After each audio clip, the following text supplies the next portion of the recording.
Hello students, last lecture में हमने तने की आंतरिक संरचना देखी थी, द्विबीजपत्री तने की। आज अपन उसमें द्वितीयक वृद्धि कैसे होती है ये डिस्कस करने वाले हैं। तो नेक्स्ट हेडिंग डालिए, द्विबीजपत्री तने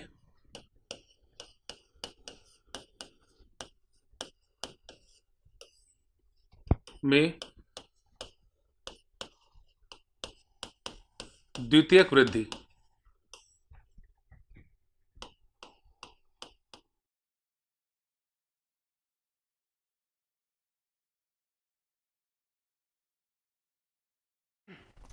द्वितीयक वृद्धि देखते हैं अपन द्विबीजपत्री तने में। ये दो प्रकार से होती है, एक तो रंभ के अंदर वाले भाग में होती है और दूसरा रंभ के ऊपर वाले भाग में। तो अपन एक एक करके दोनों डिस्कस करते हैं।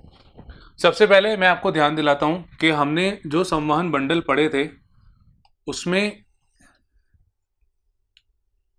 ये था ऐधा ऊतक, और ऐधा ऊतक के बीच में और इससे लगा हुआ ये संवहन बंडल था। इसमें फ्लोयम जो होता है ऊपर की तरफ और जाइलम पित्त की तरफ अंदर की तरफ, फिर फ्लोयम जाइलम, यहाँ पे फ्लोयम जाइलम और ये फ्लोयम जाइलम। इस तरह से जाइलम और फ्लोयम व्यवस्थित थे। अब देखिए, ये हो गया रंभ के अंदर वाला भाग। यहाँ पे अपन द्वितीयक वृद्धि देख रहे हैं। क्या होता है कि ये जो ऐधा ऊतक होता है, ये हालांकि बना हुआ तो मज्जा किरणों से ही होता है, मज्जा से ही होता है, मेडुलरी रेस से होता है मज्जा किरणों से। और इसमें ये जो ऐधा होता है ये विभाजन शुरू करता है। जब ये विभाजन करता है तो इसमें ऊपर की ओर और नीचे की ओर कुछ नई कोशिकाओं का निर्माण होता है। जैसे ये मैंने बनाया ऐधा ऊतक, और ऊपर की तरफ जो कोशिकाएं बनेंगी, मान लीजिए अपन इसको इस तरह से डॉट से पहले रिप्रेजेंट कर रहे हैं। इस तरह से ये मैंने नई कोशिकाएं यहाँ पे बनाई, ठीक है। और जो फ्लोयम है, अब वो फ्लोयम जो है ये ऊपर आ गया। कौन सा फ्लोयम? ये वाला जो यहाँ पे पहले से उपस्थित था। तो ये मैंने फ्लोयम ऊपर की तरफ कर दिया।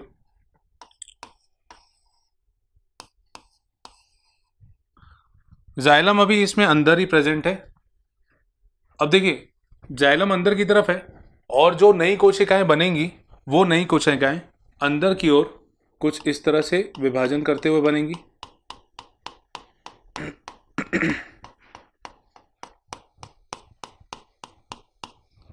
ये नई कोशिकाएं अंदर की ओर बन रही हैं, और यहाँ पे अंदर भी जाइलम रहेगा जो पहले से प्रेजेंट था। ये जाइलम पहले वाला जाइलम ये है। तो अब यहाँ पे अगर एक क्रम देखें तो सबसे पहले बाहर की तरफ हो गया फ्लोयम। फ्लोयम को अगर मैं इस तरह से ड्रॉ करूं, जैसे मान लीजिए ये हो गया सबसे पहले फ्लोयम। जो फ्लोयम पहले से उपस्थित है, उसको अपन कहेंगे प्राथमिक फ्लोयम। इसका मैं कलर थोड़ा सा चेंज कर देता हूं।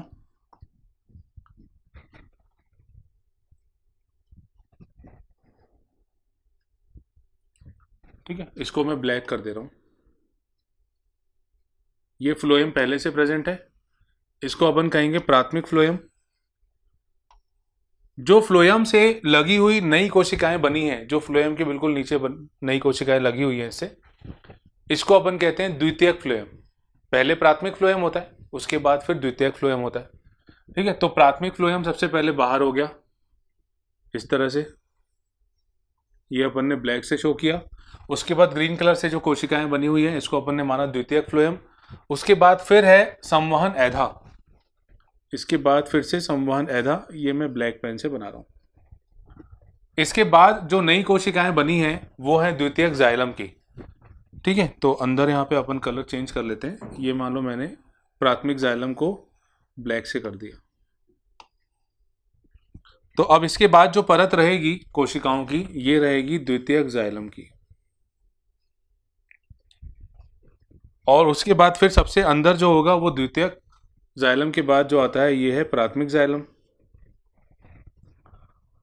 तो इस तरह की कोशिकाएं हमको वहां पे बनती हुई दिखेंगी। सबसे पहले जो सबसे बाहर की तरफ है ये हो गया प्राथमिक फ्लोयम। फिर इसके बाद सेकंड नंबर पे जो आता है ये है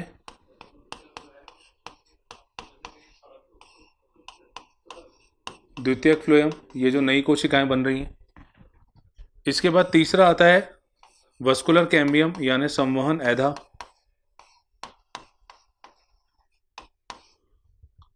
इसके बाद चौथे नंबर पे जो नई कोशिकाएं बन रही हैं ये है द्वितीयक जाइलम।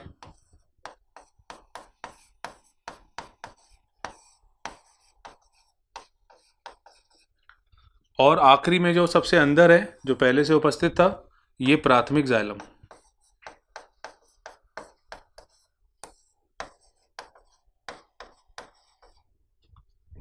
तो इस तरह से कोशिकाओं का क्रम अपन देखते हैं, सबसे पहले फ्लोएम और सबसे बाद में अंदर की तरफ प्राथमिक जाइलम।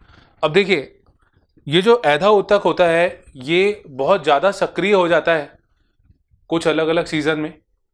अगर हम बाहर की तरफ कोशिकाएं जो बन रही हैं और अंदर की तरफ कोशिकाएं जो बन रही हैं उन दोनों को और उन दोनों की तरफ देखें तो ऐधा ऊतक अंदर की तरफ थोड़ा ज़्यादा सक्रिय होता है। अंदर की तरफ ज़्यादा सक्रिय होने के कारण जो नई कोशिकाएं वो बना रहा है उनकी मात्रा ज़्यादा होगी क्योंकि अंदर बहुत तेज़ी से वो डिवाइड कर रहा है, जबकि बाहर की तरफ जो फ्लोएम बन रहा है यानी द्वितीयक फ्लोएम बन रहा है उसकी मात्रा थोड़ी कम होती है। तो अंदर की तरफ जो ऐधा ऊतक कोशिकाओं का निर्माण कर रहा है वो काफी ज्यादा है।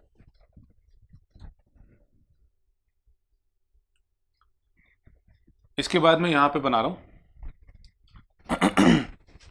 जब अंदर की ओर उपस्थित कोशिकाएं बहुत ज्यादा हो जाएंगी तो ये कुछ संरचना इस तरह की दिखेगी। ये सबसे पहले था प्राथमिक फ्लोएम, उसके बाद अपन ने ग्रीन कलर से बनाया था द्वितीयक फ्लोएम, उसके बाद अपन ने बनाया था संवहन ऐधा। अब संवहन ऐधा के बाद जो द्वितीयक जाइलम था वो क्योंकि ज़्यादा मात्रा में बन रहा है तो यहाँ पे मैं उसको ज़्यादा अमाउंट में दिखा दे रहा हूँ।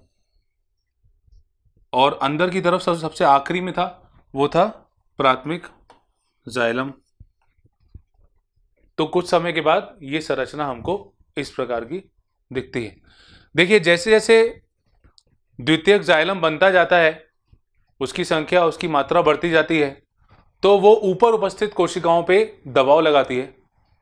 कैसे? ऊपर की तरफ जब वो बढ़ेगी तो कोशिकाएं ऊपर जो हैं वो चिपकती जाएंगी आपस में क्योंकि अंदर जो बन रही है कोशिका उसकी मात्रा काफ़ी ज़्यादा है। तो ऊपर स्थित कौन कौन सी कोशिकाएं थी? एक तो द्वितीयक फ्लोएम की थी और उसके बाद फिर प्राथमिक फ्लोएम की थी। ये द्वितीयक फ्लोएम और प्राथमिक फ्लोएम पहले तो काफ़ी नज़दीक आ जाती हैं क्योंकि नीचे से उनको ऊपर की तरफ बढ़ाया जा रहा है। उसके बाद ये दोनों कोशिकाओं की परतें ये आपस में जुड़ जाती हैं और उसके बाद धीरे धीरे धीरे धीरे वो लगभग गायब सी हो जाती हैं क्योंकि अखंड रूप में द्वितीयक जाइलम फैल चुका होता है।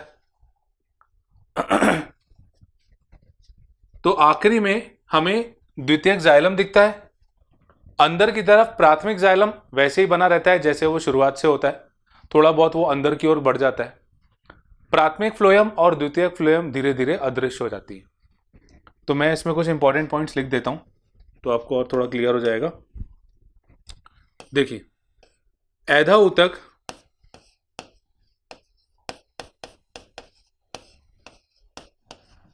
में विभाजन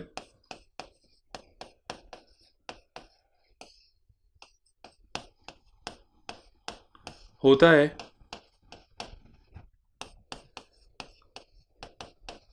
जिससे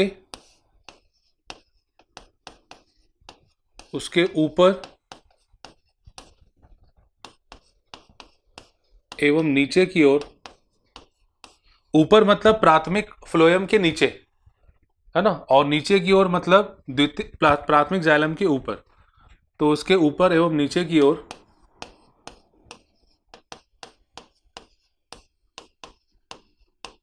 नई कोशिकाएं बनती हैं।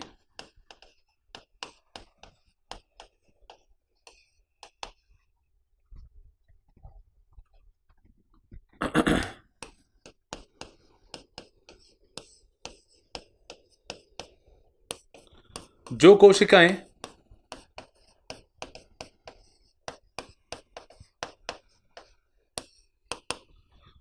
कोशिकाएं फ्लोएम के, प्राथमिक फ्लोएम के नीचे बनती हैं।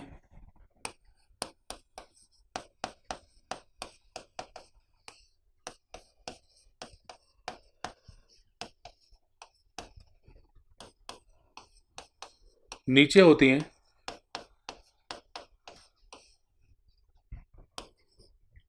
उन्हें द्वितीयक फ्लोएम कहते हैं।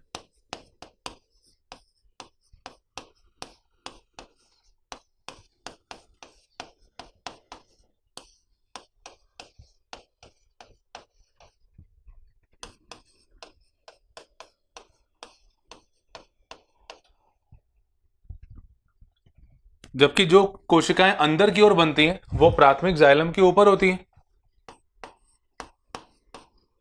जो कोशिकाएं प्राथमिक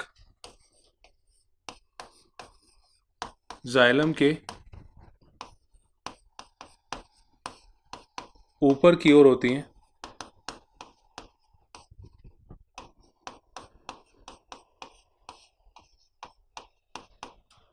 वह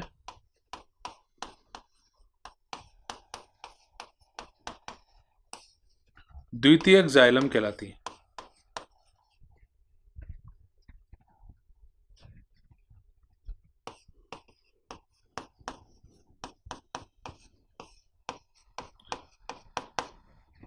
अब देखिए, द्वितीयक फ्लोएम और द्वितीयक जाइलम तो बन रही है, पर कुछ समय के बाद जो ऐधा ऊतक होता है, मतलब जो कैम्बियम ऊतक होता है,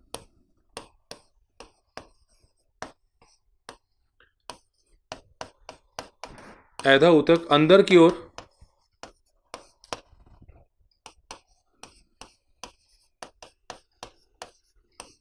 अधिक सक्रिय होता है।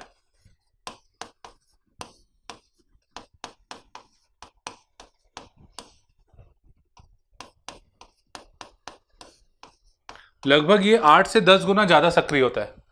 द्वितीयक फ्लोएम जिस हिसाब से बनता है, जिस दर से बनता है, उसमें 8 से 10 गुना अधिक द्वितीयक जाइलम का निर्माण होता है। तो ऐधा ऊतक अंदर की ओर अधिक सक्रिय होता है, जिससे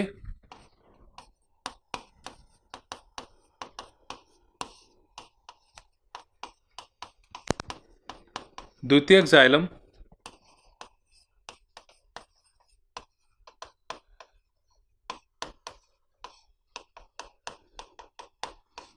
अधिक मात्रा में बनता है।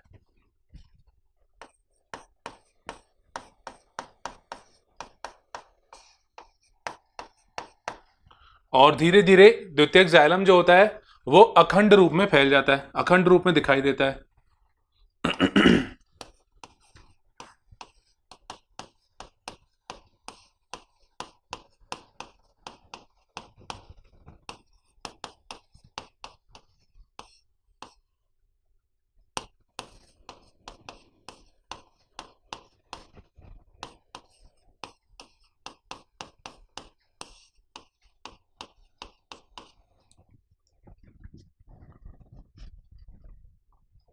और जो प्राथमिक जाइलम होता है वो केंद्र की तरफ बना रहता है।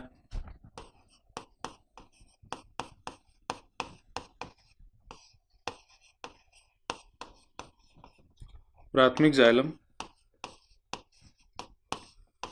केंद्र की ओर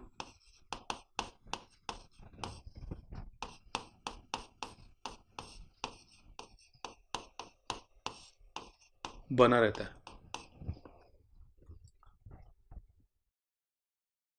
अच्छा, इस तरह से जैसे संवहन ऐधा है, तो संवहन ऐधा में ऐधा से कुछ ऊतक निकलते हैं और वो अरीय दिशा में द्वितीयक जाइलम और द्वितीयक फ्लोएम में जाते हुए दिखते हैं, और उनको अपन कहते हैं मज्जा किरणें, मतलब अरीय मज्जा किरणें कहलाती हैं वो। जैसे ये डायग्राम में इसको बताएं अगर, तो यहाँ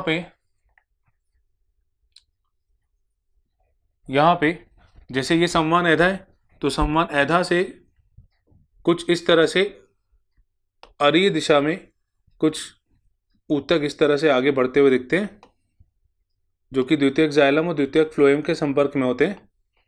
इनको अपन कहते हैं अरीय मज्जा किरणें। तो इसको अपन लिख लेते हैं, इस पॉइंट को।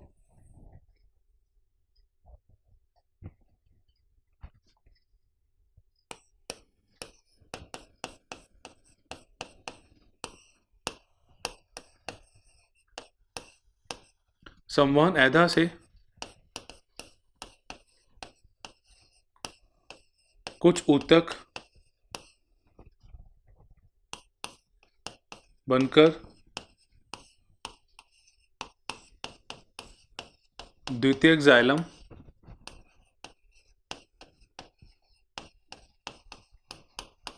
एवं द्वितीयक फ्लोएम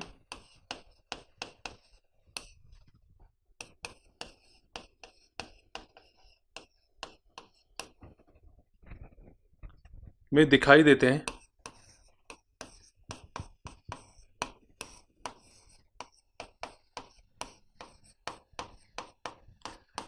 जिसे अरीय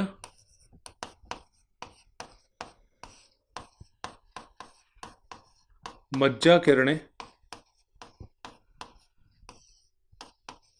कहते हैं। ये कहलाती है अरीय मज्जा किरणें, रेडियल मेड्यूलरी रेस। तो ये अपन ने देखा, ये द्वितीयक वृद्धि है जो अपन ने रंभ के अंदर वाले भाग में देखी। और अब हम पढ़ेंगे रंभ के बाहरी भाग में किस तरह से द्वितीयक वृद्धि होती है। तो ये हमने देखा रंभ के बाहरी भाग में अब जो द्वितीयक वृद्धि पढ़ेंगे तो वो अपन स्टार्ट करते हैं। ये अपन ने कंप्लीट किया है अंदर वाले भाग में द्वितीयक वृद्धि। तो तने में द्वितीयक वृद्धि भाग 2 यानी रंभ के बाहरी भाग में होने वाली वृद्धि।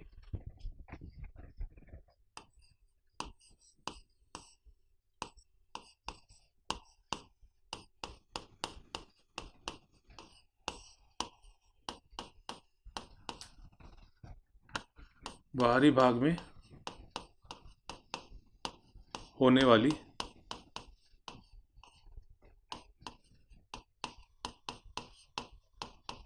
द्वितीयक वृद्धि।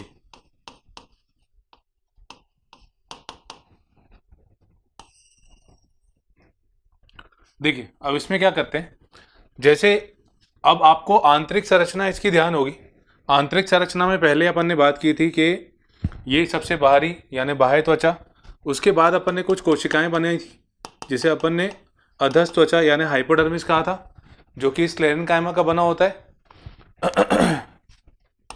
जो कि कॉलिन कायमा का बना होता है।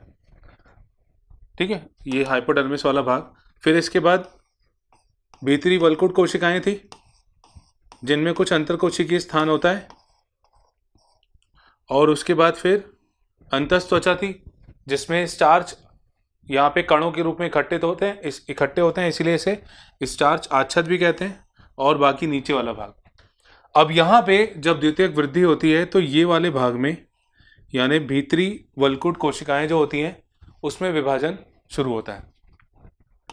तो यहाँ पहला पॉइंट अपन लिखते हैं, इसमें भीतरी वल्कुट कोशिकाओं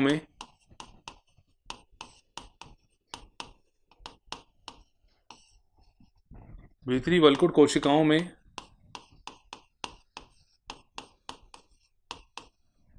विभाजन प्रारंभ होता है और इसे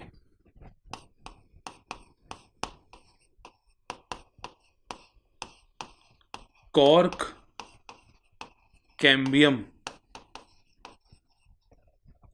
या कागजन कहते हैं।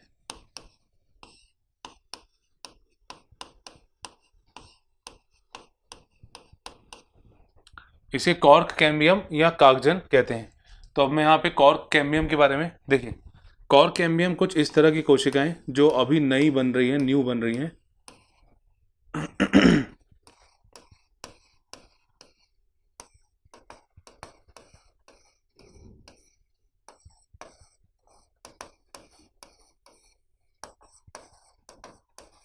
ये है कॉर्क कैम्बियम की कोशिकाएं।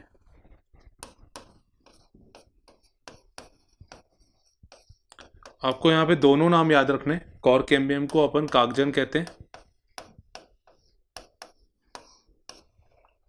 ये जो कॉर्क कैम्बियम की कोशिकाएं हैं ये विभाजन करती हैं और ऊपर और नीचे नई कोशिकाओं का निर्माण करती हैं। तो ऊपर की ओर अपन कुछ कोशिकाएं बना लेते हैं। जैसे ये नई कोशिकाएं हैं जो कॉर्क कैम्बियम के विभाजन के बाद बन रही हैं।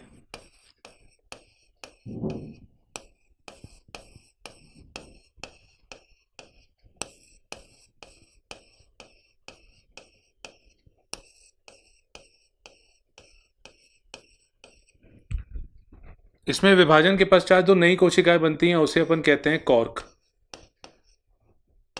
ये कहलाती है कॉर्क। जबकि नीचे की तरफ जो कोशिकाएं बनती हैं उसे अपन कहते हैं द्वितीयक वल्कुट कोशिकाएं।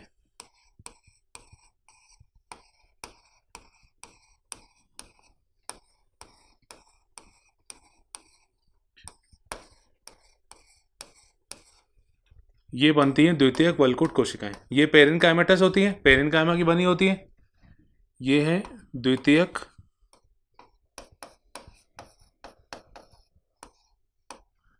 वल्कुट कोशिकाएं और इसे अपन कहते हैं कागस्तर।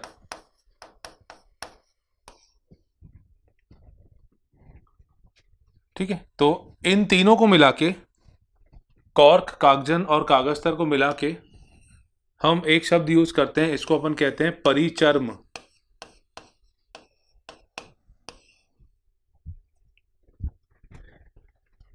इसे अपन परिचर्म कहते हैं। अब देखिए इस पॉइंट को पहले अपन लिख लेते हैं। कॉर्क कैम्बियम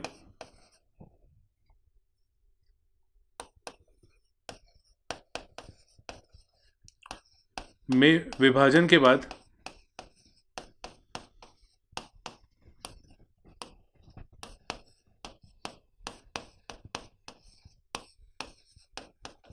ऊपर एवं नीचे की ओर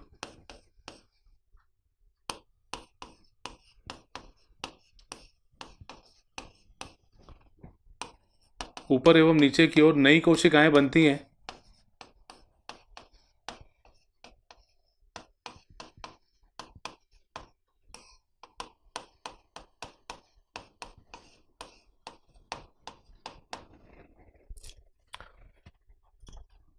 ऊपर की ओर बनने वाली कोशिकाओं को, ऊपरी कोशिकाओं को या बाहरी कोशिकाओं को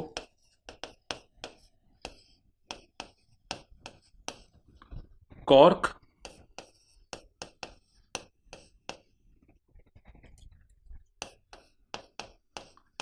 एवं नीचे स्थित कोशिकाओं को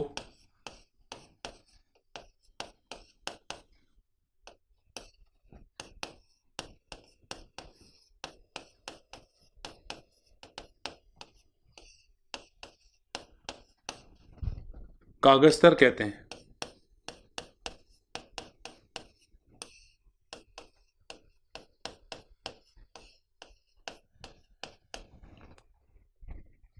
तीनों को मिला के मतलब काग, कागजन और कागस्तर। काग, कागजन एवं कागस्तर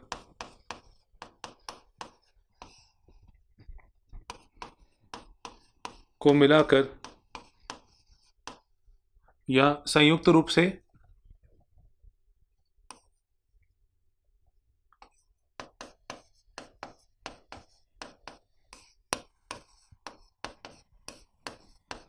परिचर्म कहते हैं।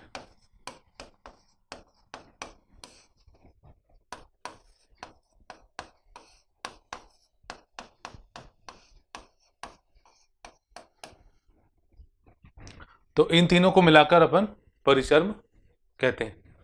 अब देखिए, ये जो ऊपर की तरफ कोशिकाएं बन रही थी जिसे अपन ने कॉर्क कोशिकाएं कहा था, ये कॉर्क कोशिकाओं में इनकी भित्ति वाले भाग में यहाँ पे एक वसीय पदार्थ इकट्ठा होने लगता है जिसको अपन कहते हैं सुबेरिन। तो यहाँ पे सुबेरिन ये इकट्ठा होता जा रहा है, ये सुबेरिन यहाँ इकट्ठा हो गया, ये सुबेरिन यहाँ पे इकट्ठा होता जा रहा है इस तरह से।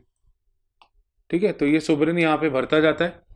अब क्योंकि सुबेरिन एक वसीय पदार्थ होता है और ये परिवहन को प्रभावित करता है, जैसे जल का, गैसों का जो विनिमय होता है, परिवहन होता है, उनको ये प्रभावित करता है, जिसके कारण क्या होता है, ये कोशिकाएं मृत हो जाती हैं। पर जो बीच वाली कोशिकाएं होती हैं, इनमें लगातार एक प्रकार से वृद्धि देखी जाती है। तो पहले इसमें लिख लेते हैं अपन ये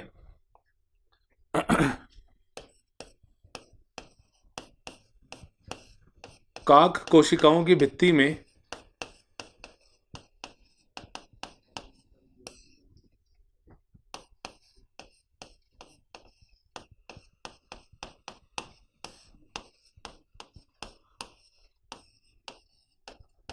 सुबेरिन एकत्रित होने लगता है,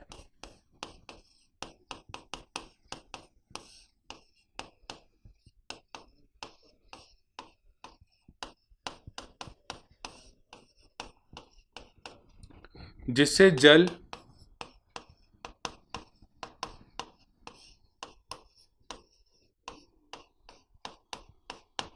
एवं गैसों का परिवहन प्रभावित होता है।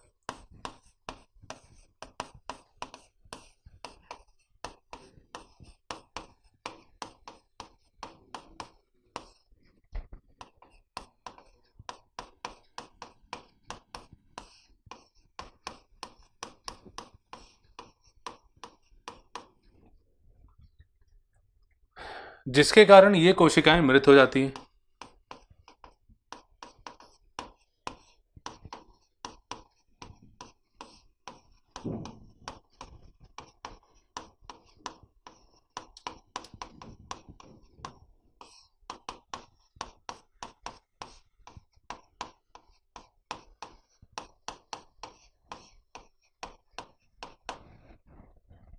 तो अब जहां पे सुबेरिन उपस्थित था, वो कोशिकाओं की धीरे धीरे मृत्यु होती जा रही है। पर जो बीच में कोशिकाएं होती हैं, वो अभी भी पेरेन्काइमा ऊतक की बनी हुई है, और वो ऊपर की ओर, मतलब जो तने वाला भाग होता है वो बाहर की ओर फटती हैं।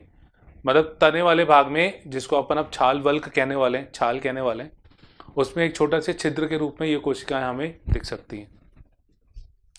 तो यहाँ पे ये जो किनारे वाली कोशिकाएं हैं, ये इनकी अब मृत्यु हो जाएगी, ठीक है। पर जो बीच में कोशिकाएं हैं, ये वाली जो कोशिकाएं हैं, ये कोशिकाएं ऊपर की ओर और बढ़ती जाती हैं, और हमें ये छोटे से छिद्र के रूप में बाहर की तरफ दिखती हैं। यहाँ पे ये जो ऊपर की तरफ कोशिकाएं हैं, इनको अपन कहते हैं वातरंध्र, जिसे इंग्लिश में लेंटिसेल कहते हैं। और इसके नीचे वाला जो क्षेत्र होता है, जो कोशिकाएं होती हैं, इनको अपन कहते हैं पूरक कोशिकाएं। पूरक कोशिकाओं को अपन कहते हैं सी सेल। यहाँ पे सी का मतलब होता है कॉम्प्लीमेंट्री। तो सी सेल, कॉम्प्लीमेंट्री सेल्स जो होती हैं, पूरक कोशिकाएं जो होती हैं, इसके ऊपर जो होती हैं वातरंध्र, ये वातरंध्र जो होता है ये गैस विनिमय में सहायता करता है। तो इनको अपन लिखते हैं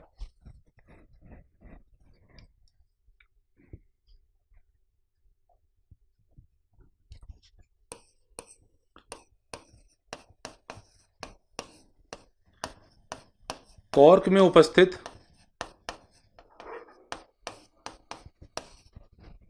मध्य में कोशिकाएं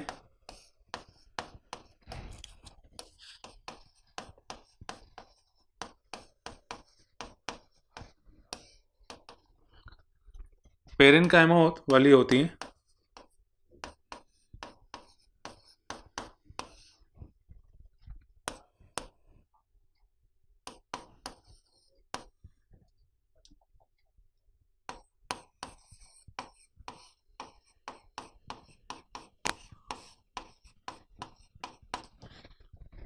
और ये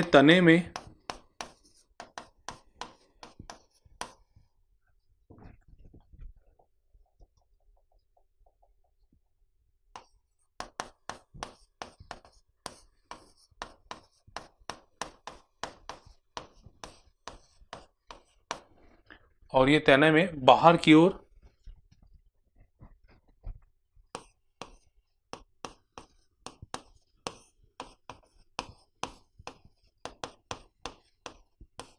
फूटती है।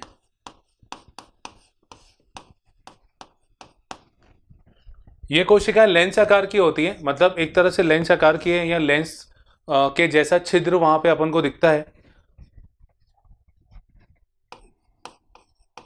यह लेंस आकार का, यह लेंस आकार के छिद्र के रूप में वहां पे हमें दिखती है।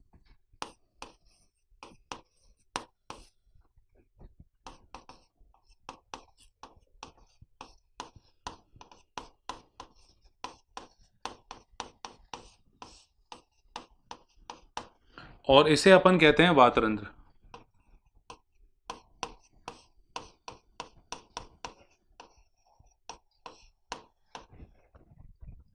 इसे वातरंध्र कहते हैं।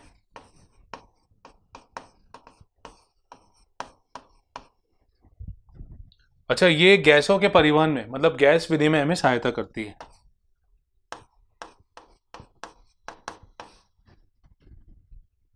यह वातावरण से नमी को अवशोषित करके पादप में अंदर तक पहुंचाती है।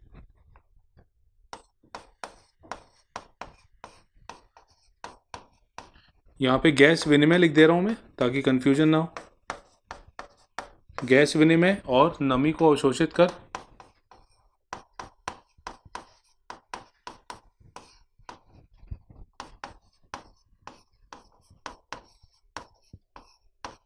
पादप के अंदर पहुंचाती है।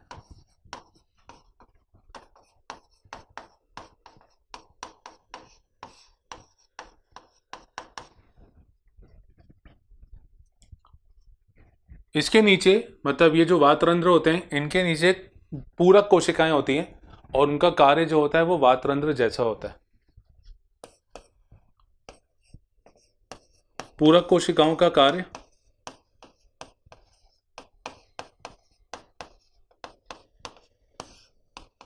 वातरंध्र जैसा ही होता है।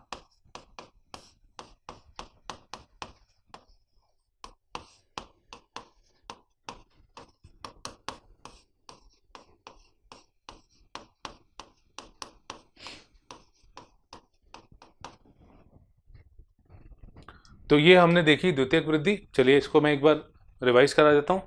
सबसे पहले जो वल्कुट, भीतरी वल्कुट भाग होता है, उसमें विभाजन शुरू होता है और विभाजन के बाद जो नया ऊतक बनता है उसे अपन कहते हैं कॉर्क कैम्बियम, कागजन। कागजन में विभाजन होता है, ऊपर और नीचे की तरफ नई कोशिकाओं का निर्माण होता है।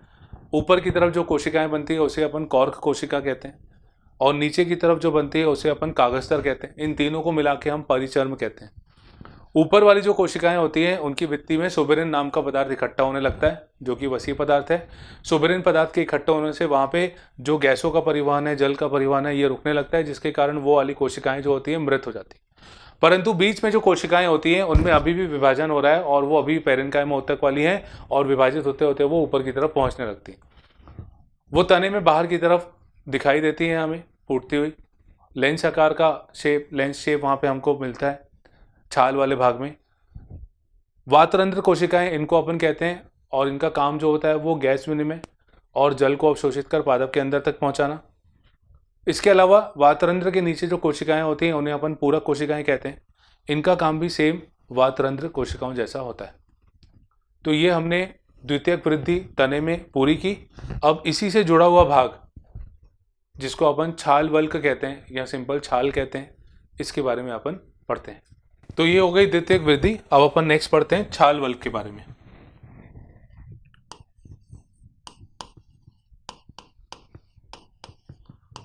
छाल वल्क जिसे अपन बार्क कहते हैं।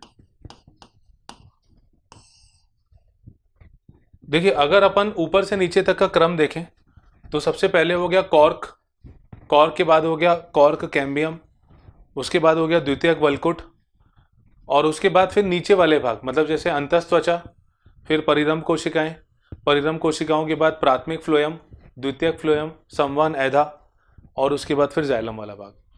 तो संवहन ऐधा के ऊपर तक जो ऊतक होते हैं उनको अपन छाल वल्क कहते हैं। तो संवहन ऐधा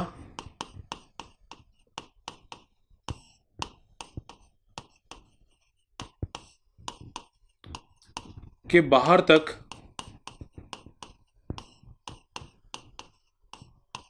बाहर तक के ऊतक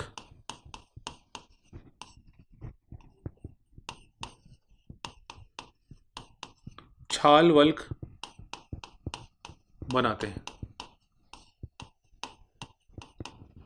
और इसमें द्वितीयक फ्लोएम तक ऊतक होते हैं।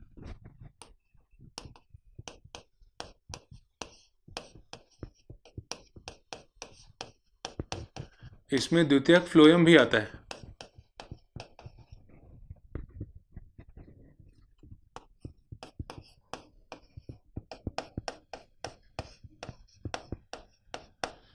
अब छाल दो प्रकार का होता है। जब मौसम विशेष मौसम में छाल बनना शुरू होता है तो प्रारंभिक अवस्था में बनने वाला छाल अग्र छाल और कोमल छाल कहलाता है।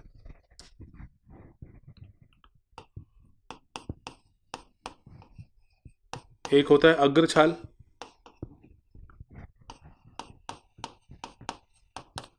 मौसम के प्रारंभिक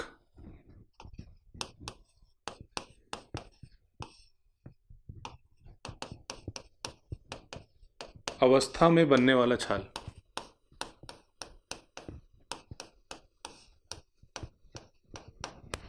अच्छा, ये एक गैर तकनीकी शब्द है, ये भी आप ध्यान रखिएगा, गैर तकनीकी शब्द है छाल वल्क।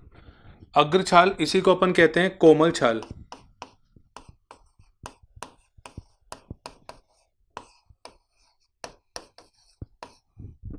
मौसम की प्रारंभिक अवस्था में बनता है। दूसरा आता है पश्च छाल, इसे अपन कठोर छाल भी कहते हैं।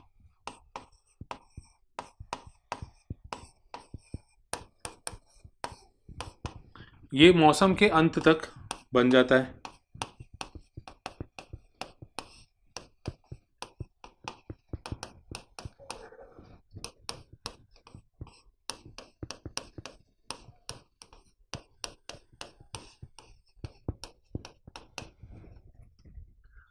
तो ये दो प्रकार का छाल हो गया, प्रारंभिक अवस्था में बनने वाला अग्र छाल और बाद की अवस्था में बनने वाला पश्च छाल, जिसे अपन कठोर छाल भी कहते हैं। और छाल जो होता है वो मुख्यतः पादपों को यांत्रिक सहारा देने के लिए होता है।